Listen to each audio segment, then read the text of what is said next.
Nordeste Radio. La voz del nordeste de Segovia.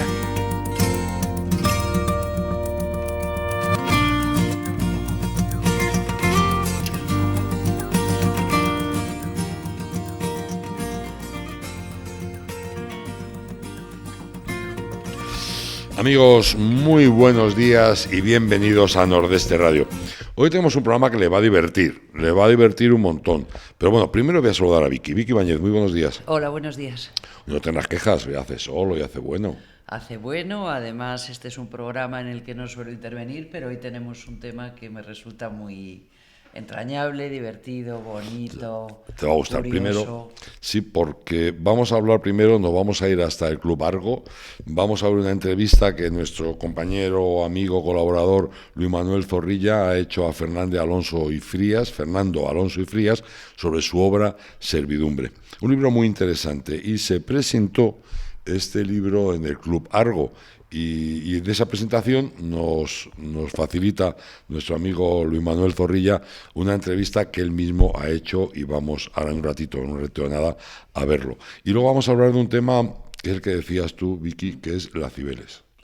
Yo creo que es un tema además que nos gusta a todos, o que nos puede gustar a todos, porque hay mucha gente que no se planteará lo que vamos a contar en el... al hablar de la Cibeles. Vamos a contar dos cosas. Vamos a hablar primero qué es la Cibeles como tal, sí, su emplazamiento, quién la hizo, cómo, de qué forma, y luego quizá lo más bonito que es la leyenda. Vale, perfecto. La leyenda de esos leones, de esa diosa, sí. Bueno, pues lo contaremos ahora. ¿Te parece que nos vayamos hasta el Club Argo, a Madrid, a la Plaza de Santa Ana número 7, y ahí nos encontramos a Luis Manuel Zorrilla entrevistando a Fernando Alonso y Frías, un libro muy interesante, Servidumbre. Además, Fernando Alonso y Frías no solamente escritor, es muchas más cosas, muchas más cosas, luego lo comentaremos. Le gusta el cine, hace guiones, bueno, la leche.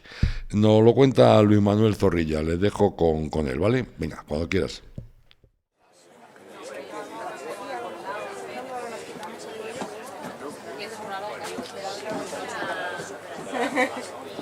Pues estamos en el Club Argo, que vamos a hacer dentro de muy poquito la presentación de mi novela Servidumbre. La haremos en la tercera planta, en lo que es la biblioteca.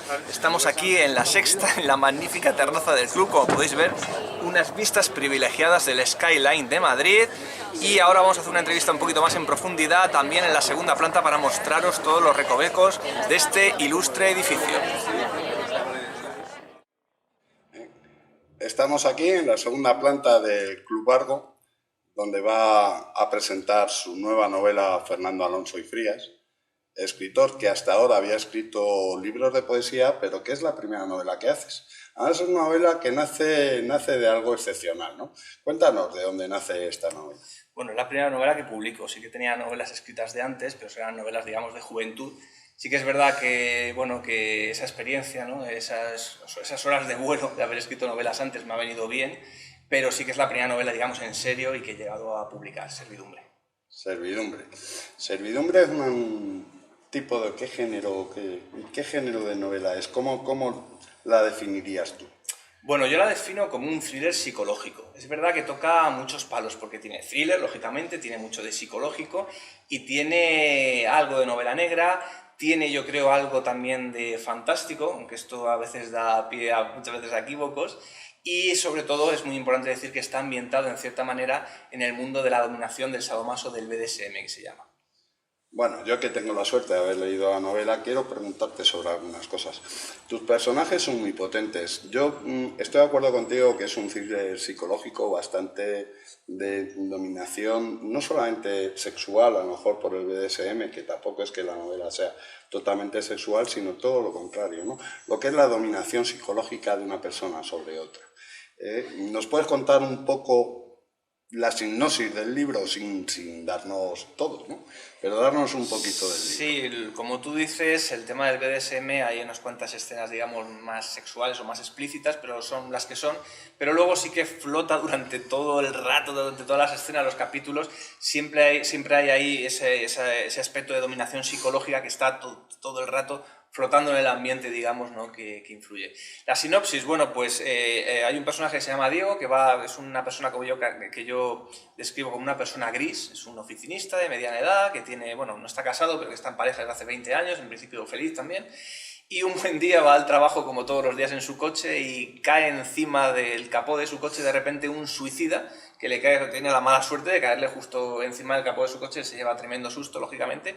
Esto de por sí ya sería un gran shock, pero es que cuando sale al asfalto y bueno, y va a ver qué es lo que ha pasado y comprobar que efectivamente hay un cuerpo, un cadáver, pues resulta que es un antiguo amigo suyo, Gastón Barrios, el que era amigo íntimo suyo de hace 20 años, de la época de la universidad, y que hacía mucho tiempo que no veía, y que era él, es él. Entonces esto, pues claro, le marca y además le hace revivir, le hace volver 20 años atrás al pasado, cuando él tenía otro tipo de vida con este amigo, con Gastón, que él no llevaba una vida gris, que jugaban entre ellos, por así decirlo, a ver quién podía más, a ver quién utilizaba más esto del carpe diem, a ver quién iba uno más detrás del otro. Y entonces pues esto Diego queda en shock y le empuja a querer saber qué es lo que ha sido de Gastón, por qué llevaba, tipo de vida llevaba, en qué estaba metido, qué le ha movido a hacer esto, por qué ha caído en su coche, qué es lo que ha pasado. Y le lleva a conocer al gran personaje de la novela, que es Gina, una enigmática fotógrafa que era la pareja de Gastón Barrios. Y a partir de ahí, todo esto pasa en los primeros capítulos, no estoy haciendo spoilers. Es lo que te iba a decir, que todo lo que nos has contado son los 10 primeros páginas. Sí, bueno, 10, 15, 20 como mucho, 2-3 primeros capítulos no son spoilers, y a partir de ahí es un desenfreno total y absoluto. Sí. La verdad es que, hombre, no puedes hacer más hipnosis, porque justamente eso es lo que provoca todo lo que viene después. Sí. Y todo lo que viene después es un batiburrillo de personajes diferentes, con mucha fuerza, con menos fuerza, de situaciones muy complicadas. Me llama mucho la atención cómo has creado cada uno de los personajes. ¿Has utilizado algún método para crear cada uno de los personajes, o te han ido saliendo según escribías? Han ido saliendo, la verdad es que han ido cobrando vida poco a poco. Yo tenía un perfil, un esquema, digamos, pero luego sí que han ido cogiendo camino ellos solos. Está el personaje de Gina, que es un personaje potentísimo, luego el de Diego, que es el coprotagonista, y luego están todos los demás que van cogiendo fuerza a medida de que el libro se va desarrollando y ellos mismos van trazando su propio camino.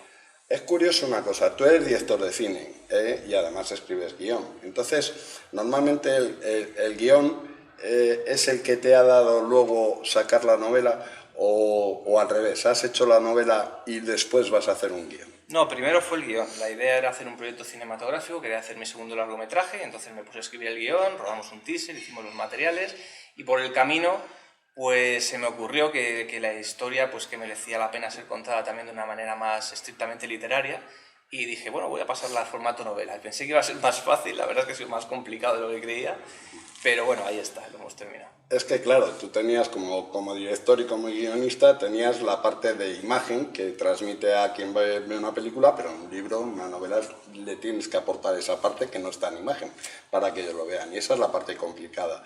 Pero sí es verdad que tu novela no solamente es una historia que hasta ahora nos ha contado, o una forma de escribir que puede ser novela negra, puede ser un thriller, tiene su parte erótica, tiene su parte muy sensible también, y que cualquiera se puede identificar con cualquiera de los personajes. Pero a mí lo que me llamó la atención es que a mí me hizo pensar. O sea, cualquiera de tus personajes lo podíamos a lo mejor transportar a una situación que no fuera esa, sino una situación mucho más normal. ¿Lo hiciste con esa idea? Sí, la verdad es que sí. Los personajes viven una situación muy concreta, pero es bastante extrapolable muchas de las cosas que dicen, que piensan y que sienten, ¿no? Es verdad que cada uno tiene su historia y digamos que vienen todos un poco rebotados de más experiencias anteriores, y eso les ha llevado a lo que les ha llevado, pero bueno, como mucha gente, ¿no? Y aparte de todo lo que se dice ahí en las sesiones que luego tienen lugar y demás, pues hay muchas reflexiones que a lo mejor no compartimos o no compartimos el contexto que se dice, porque es a lo mejor demasiado extremo, pero sí que tienen un fondo de verdad que te hace lo que tú dices, te hace pensar o te hace reflexionar y decir, hombre, esto sí que lo puedo aplicar yo, por ejemplo, a mi vida cotidiana y esto te da que pensar. Lógicamente, lo que le puedo decir a los lectores es que se van a encontrar con una novela con muchísimo ritmo, porque al venir de un guión cinematográfico lleva una velocidad increíble, escena tras escena, situación tras situación. Has querido hacer una novela corta, te ha dado igual el tamaño y te ha salido como te ha salido, y verdaderamente, ¿qué le quieres decir a la gente en el trasfondo ese con el libro de servidumbre? Bueno, es verdad que cuando hice el primer volcado de pasarle el guión que tenía a novela, con todas las ampliaciones y todas las acotaciones literarias, que eran muchas, pero sí que es verdad que se me quedó un poquito corta, ¿no?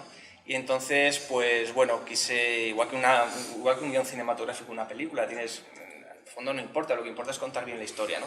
Pero sí que es verdad que siempre el formato manda, ¿no? Entonces más de 90 minutos, más de 100 minutos, más de 100 páginas en un guión es mucho, y en una novela pues igual, de tantas palabras o tantas páginas, pues igual se queda un poco corto, un poco... Entonces yo me quedé un poco corto, me pareció, y dije, bueno, y entonces desarrollé un poquito más algunas cosas, algunos capítulos los hice un poco más largos, algunos personajes pues pudieron cobrar más fuerza, creé algunos capítulos, escenas nuevas que en el guión no estaba de primeras, y al final la suma de todo eso, porque ya estaba muy involucrado ya el guión, como que ya no lo tenía tanto en la cabeza, ya estaba tan metido en la novela que ya cobró vida propia, por así decirlo, a ese nivel, y al final sí que, bueno, ha salido editada con unas 312 páginas, no es muy larga, son 66.000 palabras, no es muy larga, pero bueno, yo creo que 300 páginas está bien. Yo creo que es eso, que cuando empiezas y tal, que no es un típico ladrillo de decir, guau, que mucha gente le echa para atrás, es decir, eso es mucho, ¿no?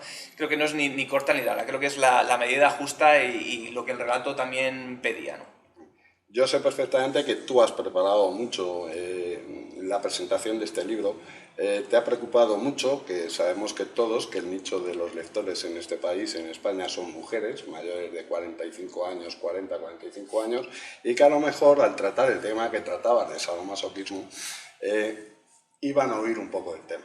Pero sé perfectamente que tú has enviado libros a tus lectores cero, has buscado además personas de diferentes edades, diferentes formas de lectores a lo mejor de otro tipo de género, y que te han dado ya más o menos tu opinión. ¿Qué te has encontrado? Bueno, sí, he recibido ya bastante feedback, porque es verdad que la novela lleva pocos días a la venta oficialmente, digamos, en las tiendas, en Amazon, en la Casa del Libro y esto, pero yo sí que hice una primera tirada hace más de 2 meses y sí que, bueno, se ha ido vendiendo, digamos, de una manera más de tú a tú, y sí que bastante gente, pero un muestreo importante para obtener ese primer feedback, como digo, de lectores y lectoras, sobre todo lectoras, sí que ya lo he tenido. La verdad es que ha sido bastante favorable, y yo siempre he defendido que es un libro que puede llegar por igual a hombres o a mujeres, porque bueno, yo como hombre sé que el libro a un hombre le va a gustar, y eso lo sé a ciencia cierta, a una mujer siempre me puede quedar la duda, pero por la reacción que me estoy encontrando creo que les va a gustar mucho a las mujeres.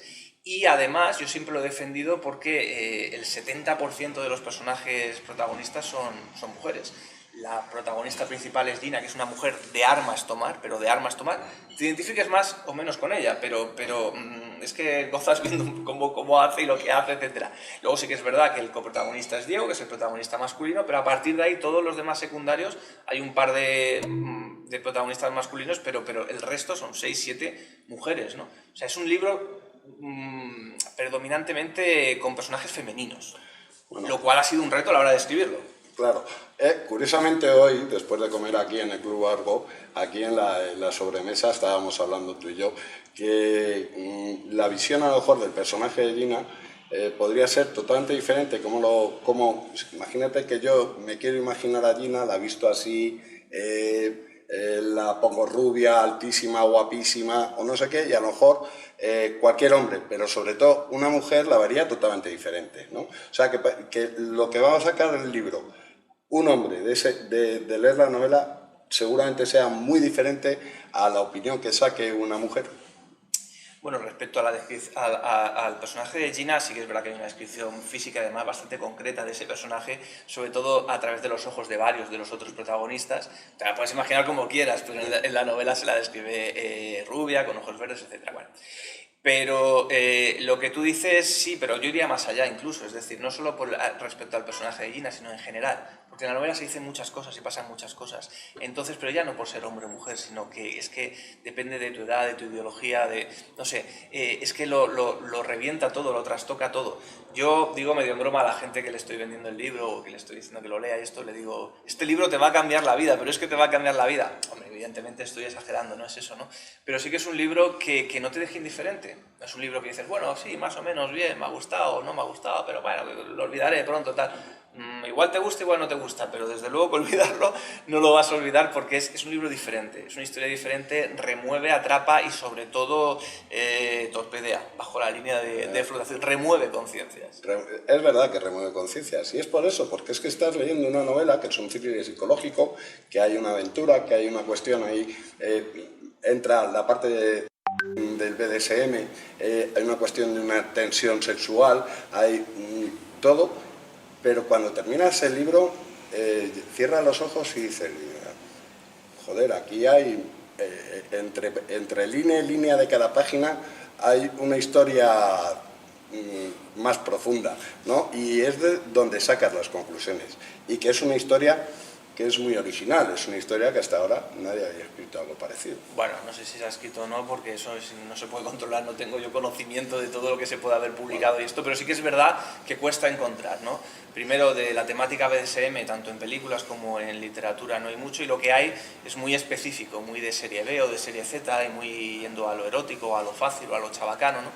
Y esto no es así. Además, lo ha leído gente del mundo del BDSM y bueno, que les ha parecido bien, ¿no? Porque yo pensaba que a lo mejor les parecía poco, les parecía mucho, les parecía incorrecto, les parecía... De momento, pues la respuesta que estoy obteniendo de gente de ese mundo le está pareciendo bien, y gente que no es de ese mundo se está sumergiendo en lo que se le propone, pero tampoco sin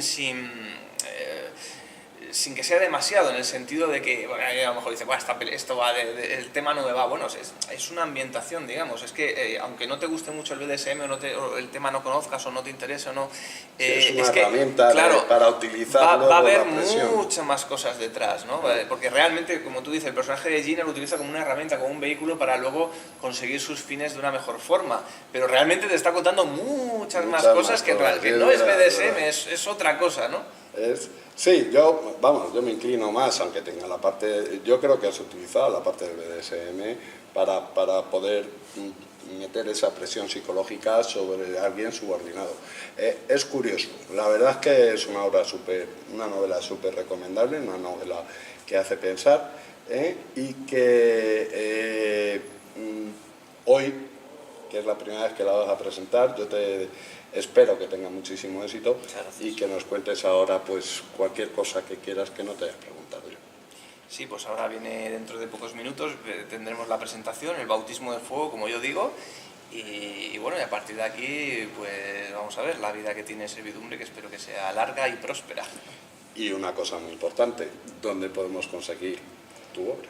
Pues se puede comprar en cualquier sitio, en Amazon, tanto en digital como en papel, y luego pues en las grandes superficies tipo Casa del Libro, FNAC, El Corte Inglés, la puedes comprar en las webs online o pedirla en cualquier tienda que te la traen, en cualquier librería tuya de barrio de confianza, pues ellos, si no la tienen en la tienda, pues la piden como cualquier otro libro, la piden a la distribuidora y lo traen en unos días, o me lo pueden pedir a mí directamente, tengo un WhatsApp para pagar por Bizum, me pueden contactar por el WhatsApp, o al email o a la página web mía o mis redes sociales que tengo, Facebook, Instagram, de Fernando Alonso y Frías, me la pueden pedir a mí si quieren también, con la ventaja de que yo pues se la dedico personalizadamente, la dedicatoria, y les regalo un marcapáginas.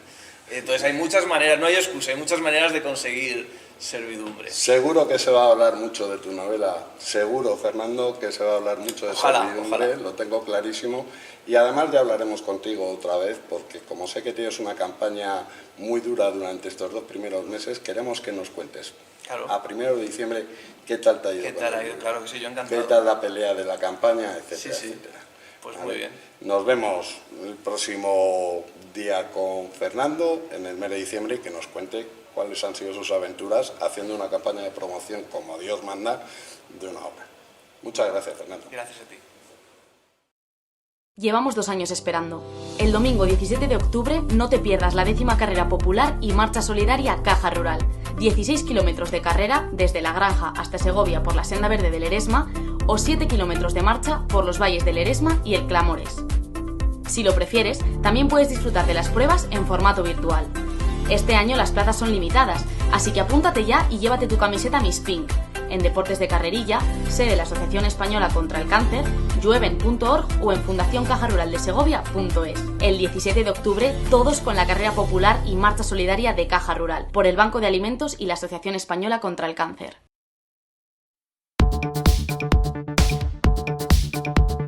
¿Necesitas ayuda para diseñar o llevar tu página web, cartelería o redes sociales? ¿Quieres pasar tu negocio al mundo online y no sabes cómo? En Radio Argo y Más podemos ayudarte. No dudes en ponerte en contacto con nosotros al 671 091 098. Tenemos tu solución. 671 091 098.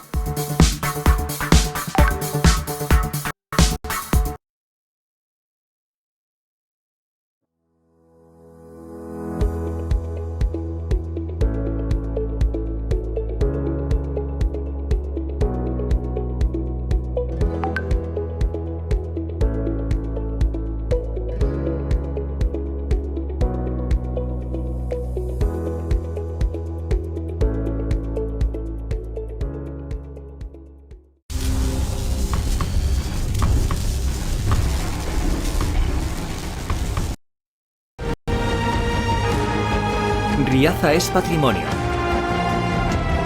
es cultura, es gastronomía, es deporte, es naturaleza. Riaza es vida. Ven y disfrútala. Riaza, el pueblo más sano. Bueno, pues vamos a hablar, como les comentábamos hace un momentito, de algo que conocemos todos sobradamente. Me oigo con mucho retorno, Alejandro, me oigo como con eco. Pero bueno, vamos a hablar de las Cibeles. Fíjense, en Pilar González Serrano, en su libro Las Cibeles, Nuestra Señora de Madrid, nos pone de relieve una gran verdad, que le voy a citar textualmente. Ella dice: lo cierto es que son muchos los madrileños que, a pesar de sentirse orgullosos del monumento emblema de nuestra ciudad, siguen sin saber quién es la diosa Cibeles, quiénes son los leones y el significado de sus ornatos. La verdad es que coincidimos plenamente con la autora en estas apreciaciones. Evidentemente el desconocimiento de muchos madrileños y seguramente de muchos visitantes que entre autobuses y coches se empeñan en llevarse su imagen en una cámara de fotos. Bueno, entonces es por eso que nos ha parecido una idea buena, ¿verdad, Vicky?, el hablar hoy un poco de las Cibeles y yo qué sé, hablar un Hombre, poquito es una de historia muy bonita, tiene un porqué, tiene un origen, es curioso. Y desconocida, ¿y quién no conoce Y además las es Cibeles? muy desconocido, exactamente. Bueno, pues te parece, entramos un poquito en materia. Venga. Bueno, el culpable de que tengamos la fuente de las Cibeles fue, por supuesto, su majestad, el rey Carlos III.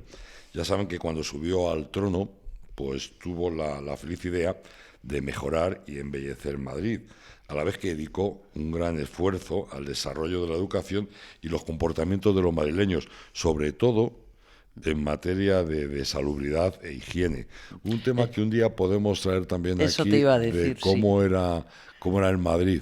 Sí. De ese siglo, lo que era el agua va, Sí. también a él le debemos lo de tirar la casa por la ventana, lo que eran las bomboneras, lo que era la marea. De hecho, incluso comentaban que a 50 kilómetros ya él ya olía ya la podredumbre de Madrid. Bueno, un día podemos hablar también de esto. Bueno, pues Carlos III, por inspiración del conde de Aranda, que a la sazón presidente del Consejo de Castilla, acometió la reforma de lo que hoy conocemos como el Paseo del Prado. El diseño de esta reforma urbanística fue de José de Hermosilla, y en el proyecto figuraban pues grandes fuentes situadas entre la Puerta de Atocha, o de Vallecas, que también era como se llamaba, y el Palacio de Buenavista, colocando en el centro del trazado pues suficientemente separadas varias fuentes que deberían adornar el nuevo paseo o Salón del Prado, que es como se le llamó en entonces. Un sitio donde la gente iba a ver y a ser vista. Eso sí, realmente era el sitio de paseo con los carruajes, de la vida social en Madrid. Todo el mundo paseaba por allí. Es verdad. Estaban, por ejemplo, estaba la fuente de la Alcachofa, que ahora no está ahí, porque la fuente de la Alcachofa está en el Retiro. Estaban las 4 fuentes frente al Prado, que eran Neptuno, Apolo, que pretendían que fuese la principal, y rematando el paseo es donde aparece nuestra Cibeles. Por cierto, que también Cibeles, por un cambio de criterio de los mandamases, porque la fuente, o sea, la tenemos porque cambiaron en última hora, porque la fuente realmente estaba pensada para instalarla en los jardines del Real Sitio de la Granja de San Ildefonso. Bueno, el diseño de esta fuente se encargó en 1777 a Ventura Rodríguez, arquitecto español que ya había destacado pues con otros arquitectos italianos en la reconstrucción del achicharrado Alcázar Real cuando se quemó. Otro tema al que también podríamos tocar, también muy interesante. Bueno, en 1782, habían pasado 5 años, se instala en la plaza donde la conocemos, pero no estaba ahí. Estaba en un lateral próximo al Palacio de Buenavista, eso sí, y por supuesto mirando a Apolo, lo mismo que a Neptuno, y también al Palacio del Marqués de Alcañices, que luego se fue, ahí donde está construido ahora el Banco de España. Sí. El Banco de España. Porque claro, no se quería estropear, no se quería dañar la visión del Camino de Alcalá y por supuesto de la famosísima puerta. Sí, además, justamente en ese lugar, en esa ubicación, había un puente sobre un arroyo que era el que lo usaba la familia real para ir al Palacio del Buen Retiro, claro, que estaba un poquito más abajo. La verdad es que el conjunto, si nos fijamos en el conjunto arquitectónico, representa a la diosa Cibeles, que como todo el mundo sabe, era el símbolo de la tierra, de la agricultura y de la fecundidad. No vamos a meternos en materia de los detalles del grupo escultórico, pero bueno, simplemente decir que Ventura Rodríguez esculpió a la diosa y al carro, Roberto Mitchell se encargó de los leones, que es otro detalle para la curiosidad, ya que las maquetas en cera de estos leones se conservan en la Casa de la Moneda de Madrid. Y luego, bueno, pues el arquitecto Miguel Jiménez realizó el resto de los ornamentos.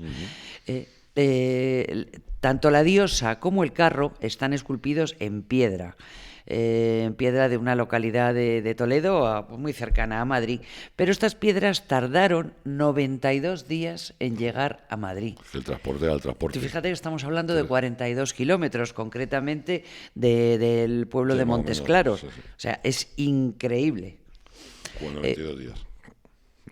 La fuente de Cibeles, la verdad es que nació no solamente por estética, porque fue también planteada como utilidad, cuando en la ubicación inicial que tuvo. Estaba al lado del Palacio de Buenavista y la utilidad era dada para conseguir que de su pilón pudieran beber las caballerías de los arrieros que pasaban y de los aguadores. Sí. Por eso tenía 2 caños, había uno para los aguadores y otro para el público en general, para que también pudieran beber. Sí, los aguadores, una profesión también que iban con su vasija ofreciendo agua a la gente. Exactamente, tú lo ves ahora y bueno, pues parece que simplemente es un conjunto escultórico, porque sí, porque queda estético, pero no, todo tiene, es lo que decimos siempre, todo tiene su porqué. La fuente ha seguido allí un montón de tiempo, de hecho sigue perfectamente, pero siempre, cada vez que llegaba alguien al poder, de alguna manera pues les gustaba meter un poquito la mano en las cosas que había hecho. Entonces, en 1862, fíjate que hablas de 1777, cuando se hizo, pues ya en 1862 los caños originales, estos que te comentaba antes, fueron sustituidos por 2 figuras, que era un oso y un grifo. Grifo, no estoy hablando de grifo de Ya, eso, sino sino del del animal animal mitológico. mitológico. Exactamente. Además, también trasladaron el monumento al centro de la plaza. Y entonces fue cuando se colocó a la diosa mirando hacia el primer tramo de la calle de Alcalá. Este monumento se colocó entonces sobre 4 peldaños y se le rodeó de una verja para evitar el acceso de la gente. Estamos hablando de una época en la que en Madrid ya empezaba a haber agua corriente en diferentes zonas.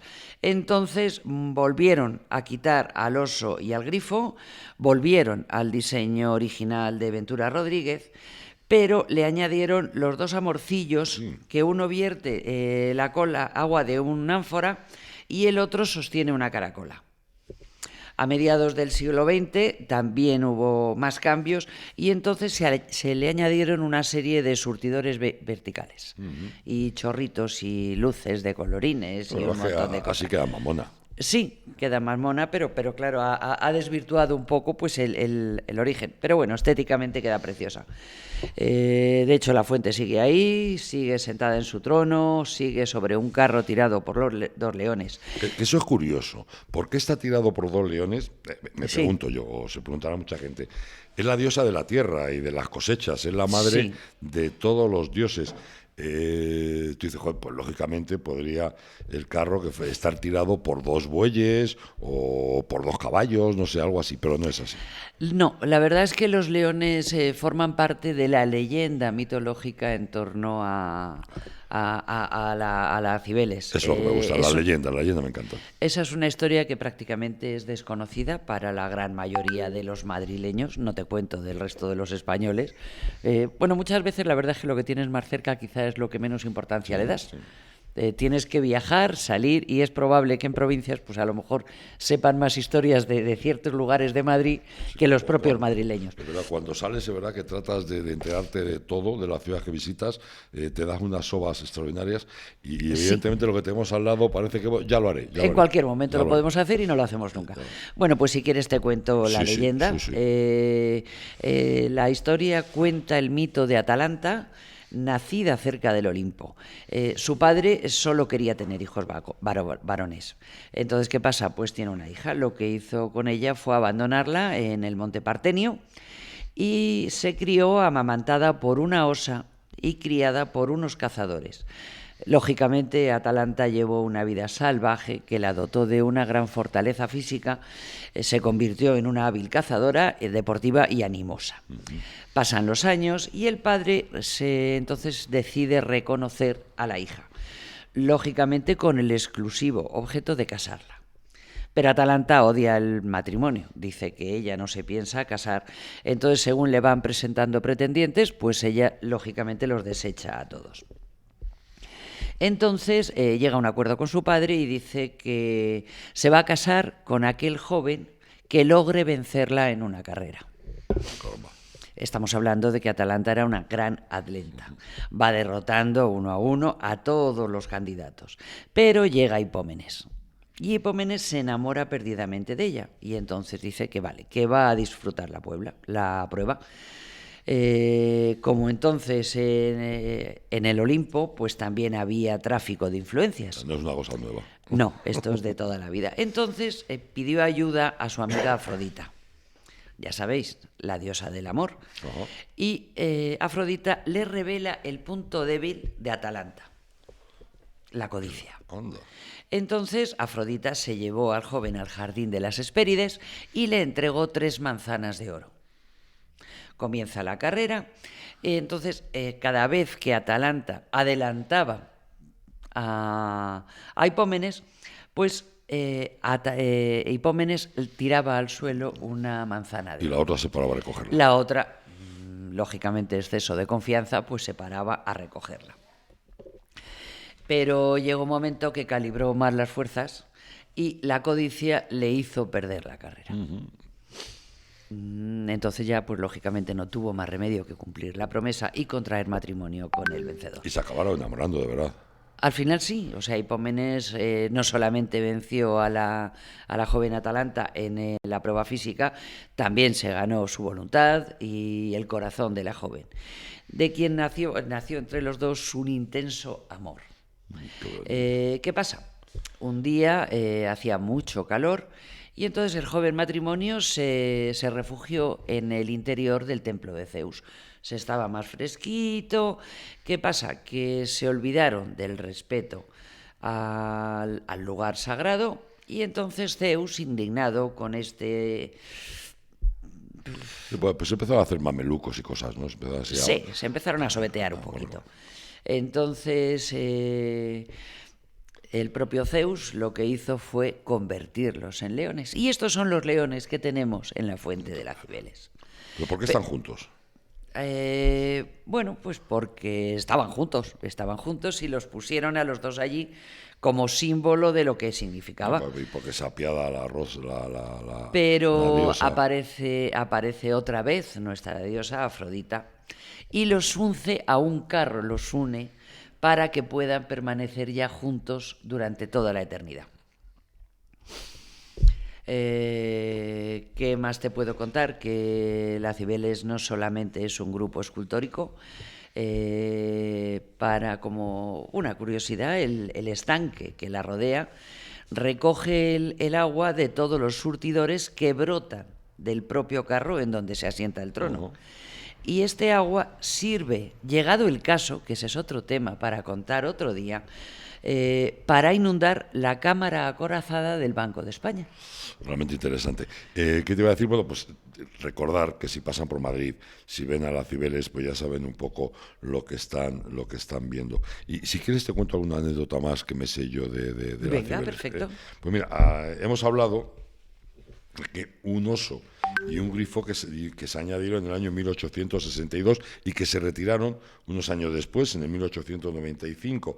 Bueno, pues se guardaron en los almacenes de la villa cuando a finales del siglo XX se restauró la Casa de Cisneros, y el itinerante grifo, que ha viajado un montón, pues se instaló al final en el jardín de la Casa de Cisneros.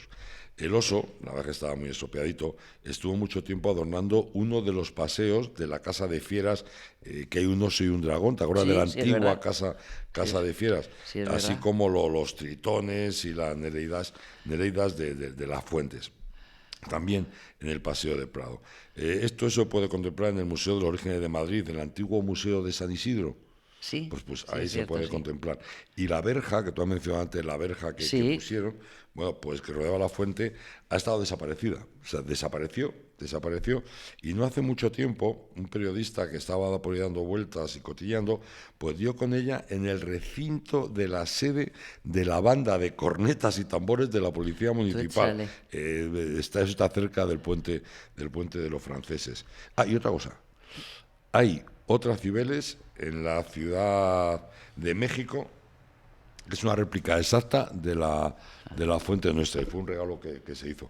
Y es una réplica exacta de nuestra fuente, La Ciudad verdad de es que México. es curioso. En este caso hablamos de la fuente de las Cibeles, hablamos de la ciudad de Madrid, de alguna forma conocida por todo el mundo, porque todo el mundo ha pasado. Cuando ha ido a Madrid ha pasado por la fuente de las Cibeles. Pero es curioso los cambios que se han ido produciendo con el tiempo, los cambios de costumbres, los cambios de utilidades. Pero si nos fijamos, la gran mayoría de las estatuas originales siguen existiendo, escondidas, muchas. Guardadas, a lo mejor medio rotas, porque estabas hablando de la verja, pero también había una verja que desapareció del puente de los franceses, ¿te acuerdas? La salida a la carretera de La Coruña. Sí, Había una puerta de hierro que también desapareció y pasaron muchos años y apareció en un sitio recóndito. Pues aparecieron los planos, porque querían volver a hacerla nuevamente, y los planos aparecieron en París, en una visita Fíjate. que hizo el exalcalde de Madrid, José María Álvarez del Manzano. En una visita oficial que hizo, allí encontraron los planos, creo que en el Museo del Louvre.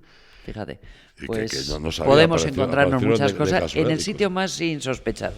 No, hay muchas cosas. Es que España tiene tanta historia. De vez en cuando contaremos algo, ¿te parece? Hombre, a mí me encantaría el recuperar historias, curiosidades, el por qué han pasado una serie de cosas, lo que hablábamos al principio, el Incluso tema del podemos- agua, hablar de la bombonera, Eso, de las eso. primeras ambulancias que Las hubo en primeras Madrid. ambulancias, sí. del huevo, la leyenda del huevo, de si pasa, no pasa, y si no pasa, pasa. Por ejemplo, hay un si montón pasa, de no pasa, curiosidades. y si no pasa, pasa. Exactamente. Pero sí, lo contaremos, es una delicia. Además, algunas de estas historias están incluso en nuestros libros, que podemos recuperarlos. Sí, también. También. Bueno, Vicky, nos tenemos que marchar, que tenemos que empezar dentro de nada otro programa. Un programa que vamos a hablar de aquí, de Riaza, de nuestra forma de hablar, de nuestros refranes. Y ya verán qué cosa más interesante en un ratito. ¿Vale, Vicky? Venga. Pues venga, hasta ahora. Nos vemos en un ratillo. Hasta ahora.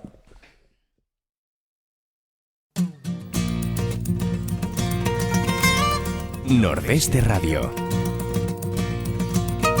La voz del Nordeste de Segovia.